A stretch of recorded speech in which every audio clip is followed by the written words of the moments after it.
Good day, everybody. Today we are at the whiteboard. Dun dun dun. We're going to talk about power infrastructure. Particularly as with America as sort of a highlight, but this kind of actually works for a lot of other different things too.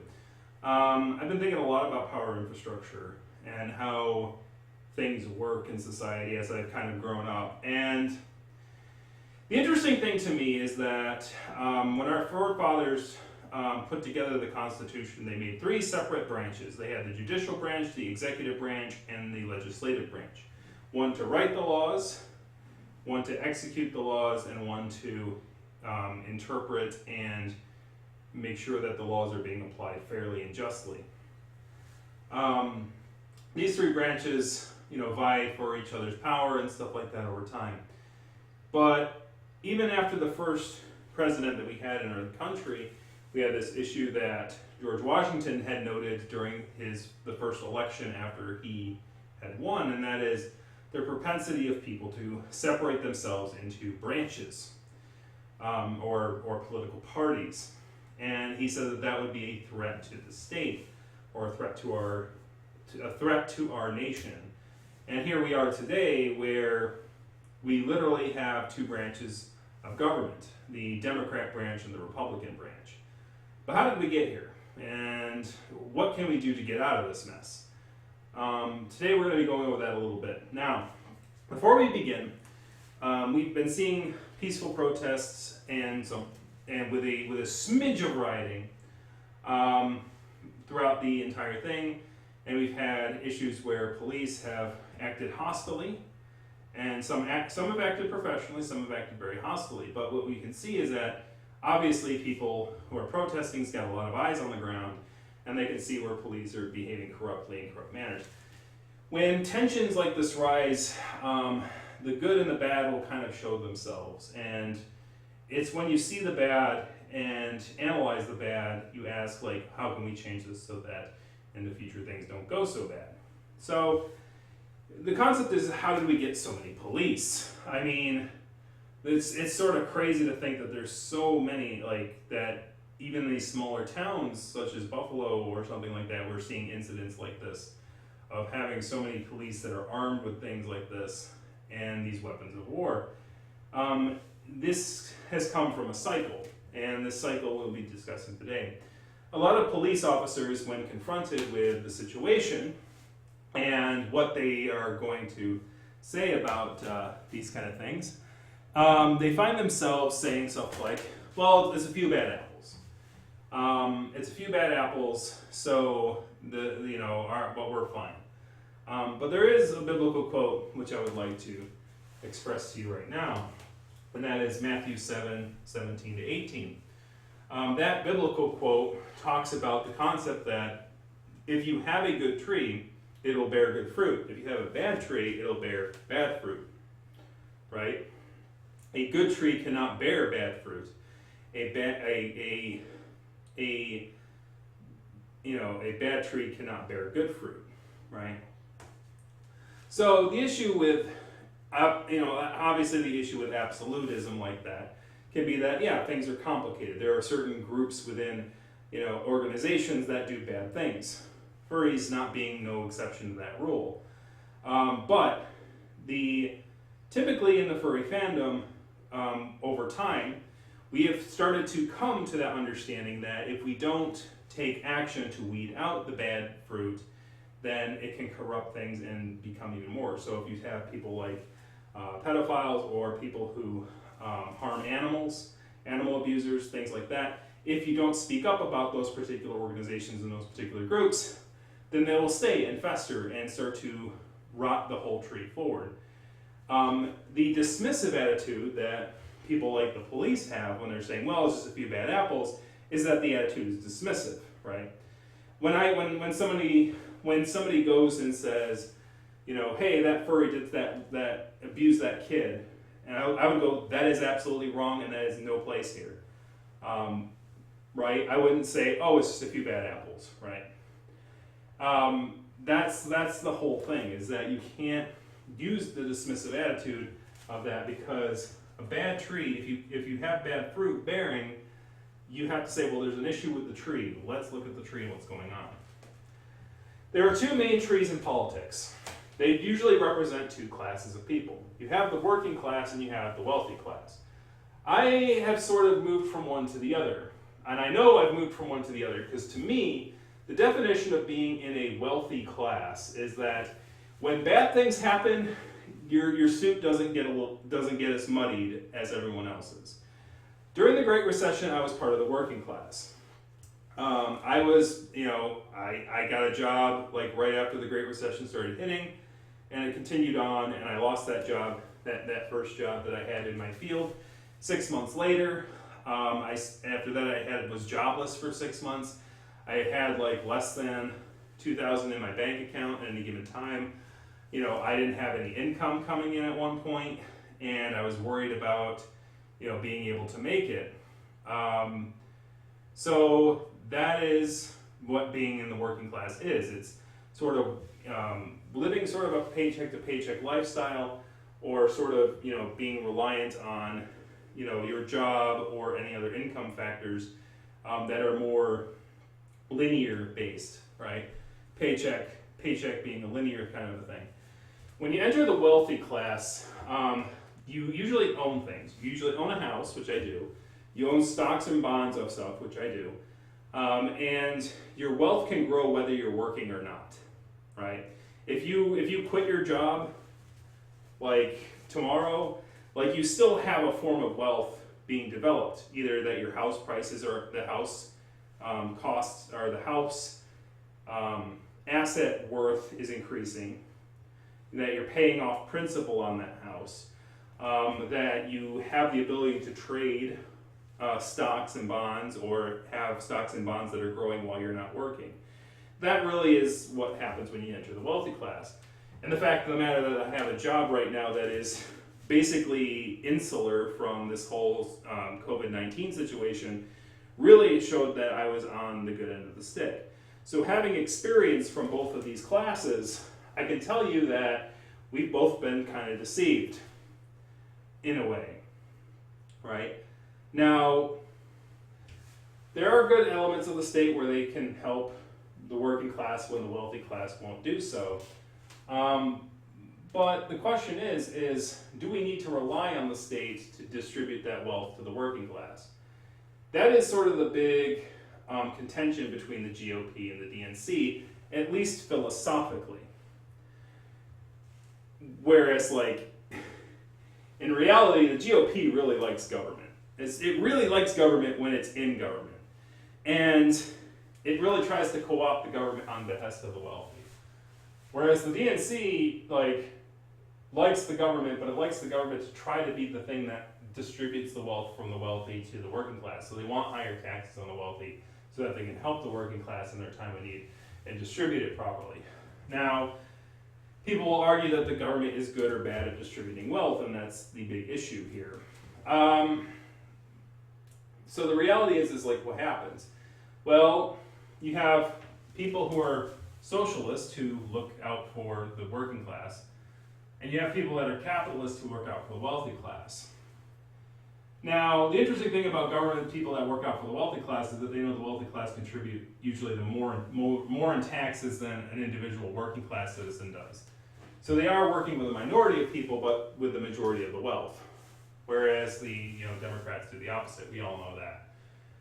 The issue is that in America, we have a big problem, and that is when the GOP and the Republicans take over the government, they're not interested in making the government smaller. They're interested in making the government services to the working class smaller while increasing the defenses for the state. Now, the biggest thing that a state is responsible for, other than protecting these two groups or getting these two groups to work together or distributing things fine and making sure there's peace between them, is foreign powers. They have to provide a defense to the country, right, to prevent the wealth from being destroyed by foreign invaders, foreign raiders, terrorists, etc., etc. The problem is that as we've grown and expanded in time, and most times it's you'll see this with most empires in most states, in history is that the amount of foreign powers that they have to attack eventually erode away. And when they do, all of that weapon and all that military training and all that police stuff that they've created for themselves start to be used more against like the people. And whether they're in the wealthy class or whether the police are used heavily against the working class or heavily against the wealthy class depends on if they are going towards a communist or fascist society. So eventually, any country that isn't doing and balancing things right, if it's a bad tree, right, will eventually go from capitalist or communist, or capitalist or socialist values to communist or fascist ones. The reality is that the people who represent the good, like trying to represent these class of people, these guys are like, oh, fascist doesn't exist, communism exists, right? And like, oh, well, the Nazis were a communist party, right? They'll try to say any fascist thing is a communist thing, whereas any people over here on the like other side who are trying to represent the working class can say, well, communism really isn't a big thing, it's just a C word. Fascism is the real problem. Where both of them are actually a problem. And both of them require a solution. And now people are going, oh, you're a centralist. No, I'm too eccentric to be a centralist, okay, guys? So the reality is that you come to this realization, especially in America. America is an interesting one because, we've had this back and forth between the GOP and the DNC trying to acquire power over time. DNC will go, okay, we're going to raise taxes and we're going to try to increase social programs. They're pretty good. They're pretty quick about trying to get the taxes increased. They're kind of slow about trying to get the programs in place. They sometimes get one or two in place, but basically they get more wealth into the state. They add little programs that go out to the working class, but usually, the budget kind of goes in their favor. And then they go on. But then the GOP takes over, and they're like, we're going to slash taxes into the wealthy so that the wealthy have more money in their pocket. But at the same time, the money that we do have, we're going to spend not on social programs, we're trying to cut those as much as possible, but on more and more police officers and more defense weapons. So it's that sort of cycle that led to what we see up there today. And the interesting thing is that this isn't the first time that America has had its state military and policing pointed at itself. The 1960s was a big time that had happened, and the media in the late 60s and early 70s reflect that. Robin Hood, the one with Prince John and the Sheriff of Nottingham, is a very big one. It was a very big story that sort of has this concept of, a police state where you have the Sheriff of Nottingham going out and coercing money from the working class to the rich, right? A fascist state, basically. Whereas you have other movies also, and it's interesting because even in what I call white media, there was the concept of being a sort of a trickster and trying to dodge the popo, right? Like the Dukes of Hazzard, interestingly, and its sort of derivative movie that was inspired by it, Smokey and the Bandit. Those movies and stuff like that typically portray the cops and they usually have like politicians who are very slimy, scuzzy individuals, and you have police officers who are bumbling rankers of authority, right? Either they're bumbling and stupid but kind-hearted, but the people that they work for are really like full-throated and they follow their whims even when it's not ethical to do so. Sort of like with your Boss Hogg and Roscoe P. Coltrane, versus like Smokey and the Bandit, where politicians are kind of like useless and bumbling, but like the officer is very abusive and very addicted to his own authority. And so we're kind of seeing that cycle realize itself again. And interestingly enough, that kind of media that was sort of like white people kind of like tongue-in-cheek poking at the government and stuff like that, that sort of eroded away during the Reagan era. And it's weird that Reagan was like so critical of the government, yet the media from Reagan era onwards, you know, had so much cop propaganda and like other things like that. Like you had the NYPD Blue, Law and Order, like all these like, you know, sort of, you know, governmental, you know, sort of pieces that are more, you know, see things from a brighter side on state representation and state criminal justice action. So the problem is that the state becomes bloated and bloated over time as more and more money flows into it, and also that the foreign powers that they're trying to attack erode away as well. When a state is focused on trying to, you know, enact against foreign powers, and there's an interesting progress from what I can experience from there too, is that when a state is pretty weak, right, it won't go looking for trouble, but it will concentrate creating a defense, right? It'll create a defense force to defend itself from foreign invaders. But it won't go looking for trouble. But then when it becomes certain powerful enough, like it'll go after the people who it sees as trouble, right? It'll go, oh, we're going to go over there to fight a preventative war because they attacked us. There's a group in there that attacked us one time, and we're going to go in and do that. And then there's like the whole concept of like sometimes there's imperialism, sometimes there's empire expanding, things like that. But for the most part, usually the defense becomes offensive, and then like the problem is that at a certain point the state can't expand anymore, right? Like it just can't, right? And then it basically comes back in, and it takes all that stuff and all that power it's gathered and then starts to use it inwardly. And that's when you get the problem. And people should have seen it coming when Donald Trump was talking a lot, because like he was very much we gotta fix America, we gotta fix America. And it's like, if you think America's the problem, that means you're going to turn all those resources inward, right? Like a lot of the previous presidents were like, we need to spread democracy around the world, right? And unfortunately, Donald Trump is like, well, we need to focus inwardly. So he's using all these resources that were gathered up to defend the state to attack itself, right? Sort of like, you know, human immunodeficiency virus. What? Yeah, like 2001, right? We got it, right? And then we started creating all these organizations and institutions and things like that into our society because we lost the lives of 3,000 people on that day. And then all of a sudden, in 2020, now we have full-blown AIDS, right? Now all of a sudden, all these institutions that were supposed to be defending the body of the nation from foreign invaders is being used insularly to look inwardly and attack our own body, right? That's how HIV becomes AIDS. You infect white blood cells, those white blood cells, you know, become infected, they infect other white blood cells, and all of a sudden you have your immune system radicalized, and all of a sudden your defenses are weakened. So that actual foreign invaders can actually do things.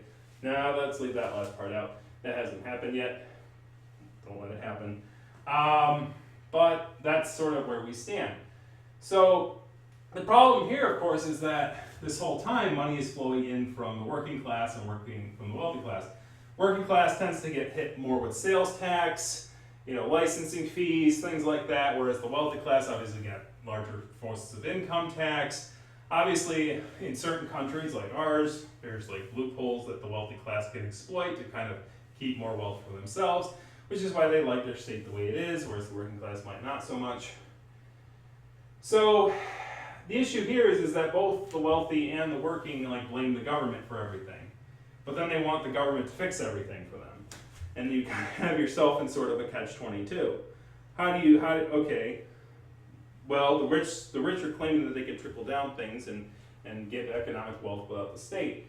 The reality is that if they can find a way to circumvent the state to distribute wealth to the working class, that'd be great.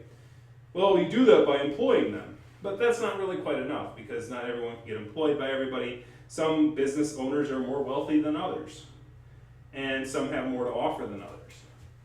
So how do we make an overall system? So I've stated a lot of problems, right? And basically what I'm saying is that eventually, like the state is going to either attack the working class or the state's going to attack the wealthy class.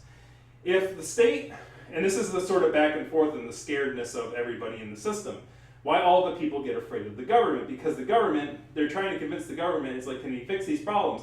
And eventually, like someone in the state might go, well, actually, you're the problem, right?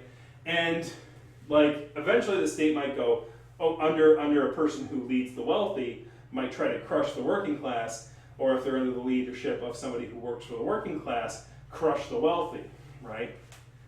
They either become a fascist society or a communist society. But both of them will destroy the tree, right? Because basically, when the system's working right, fruit gets bared up here, and in a capitalist society, the private businesses are supposed to distribute those wealth to the people who are the working class. That acts as fertilizer, it keeps the tree going, whereas in like a socialist system, there might be a middleman who takes taxes from capitalists and then, distributes it in systems that will fertilize the ground to make the working class stronger so that the tree can keep going. But what happens is if we have a fascist state where the working class gets crushed and they go into labor camps and things like that, then people who try to do legitimate business might be seen as a threat to the government. So the government will basically choose businesses that it sees as state-friendly and not state-friendly. The mark of the beast on your hand, right? It'll decide which ones are a threat to the state and which ones are not a threat to the state. They will decide who succeeds and who fails. And usually those ones that succeed, have a good inward on the government. So that means you become a sort of fascist system. After that happens, like the working class just erodes completely, because anyone that can flee are going to flee, but they're also going to have people who are working in camps, and there's not going to be enough sustainability. The tree will rot and they'll fall over. And also that the fruits get way too big and plump and juicy up top. There's too much, it's too top heavy, right? And there's not enough bottom space, so it becomes too top heavy, like the branches just sag and break. Whereas in a communist society, where the state comes in and crushes the wealthy class, what ends up happening is, it's sort of similar but not quite. Like it's basically like they crush the working class, the businesses become property of the state, and they create fruit and they give it to the people below. But eventually the government realizes it's like, hey, well, we can hold back wages, right? We want to lower costs too as a government because we want to build more guns and defense for ourselves, and we have an issue. So a lot of people said, well, defund the cops, right? Defund the police. The problem is the police agencies are an agent of the state, right? And they protect the political class just as much as they protect the wealthy class, right? And the GOP nor the DNC want to have the cops on their bad side, right? They want to be protected as well. So they're very apt to not want to, release some of the power that they have. Like they'll make little cadences like, well, we'll tell them not to choke you so hard, or we'll make little rules that we can do and apply, but we won't lower the amount of police force we have, because they're the ones that are protected by it. They are agents of the state. Now they're not private like guards that like capitalists buy, and they're not like security cameras that working class buy, or smartphones. Now that the working class have smartphones, that is their defense, right? They have a defense against abuses of power. But how do we stop pumping money towards these states that are going to buy all these guns and gas grenades and all this crap? Well, just like Matthew 7:17-18 was found in that book that Donald Trump held but never really read, there's another concept in that book, in the Old Testament, that can help. It is the finalization of the trickle-down economics that every Republican ever wanted, but didn't know how to implement. That is called, and doesn't want to implement now because they're abusive in their power too. It's called the Jubilee. I don't know if I spelled that right. The Jubilee was an event in the olden times, in the old biblical times, where wealth would be redistributed. Whether it was by the government or by wealthy class themselves, basically, like, people would get property, they would get debts paid off and forgiven. Basically, they would have things that would help, people get out of the rut that they're in, and that happened, I think, every 7 years or so.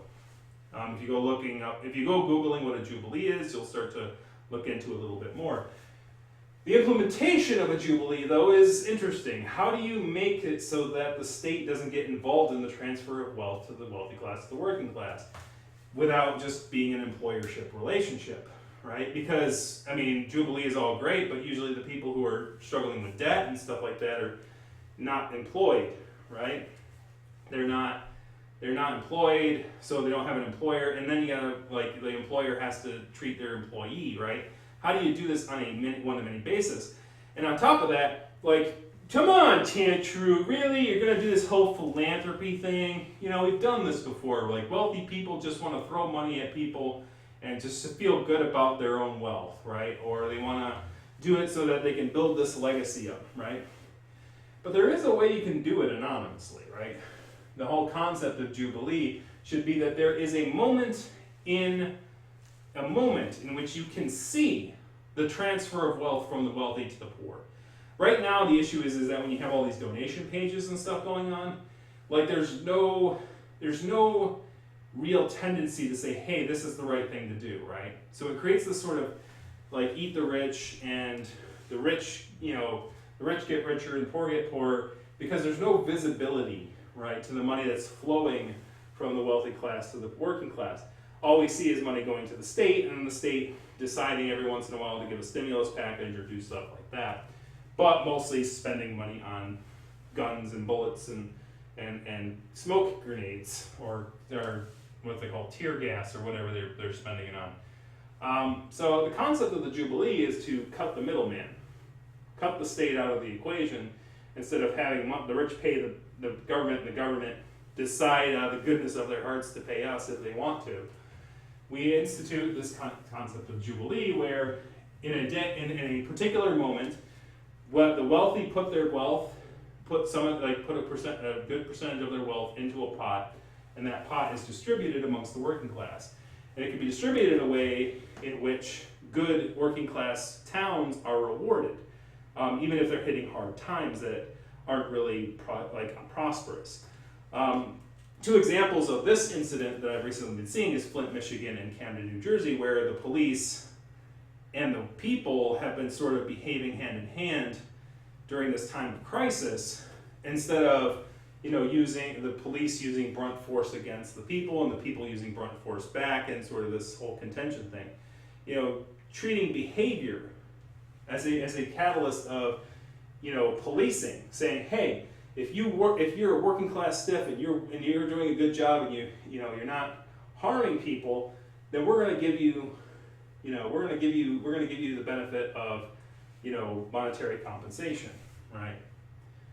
And instead of using policing and jailing heavily, you would instead reward good behavior, reward people without criminal records, or reward people who don't have major criminal records. And then if somebody commits major crimes, then you basically lower the amount of reward that they get during this Jubilee.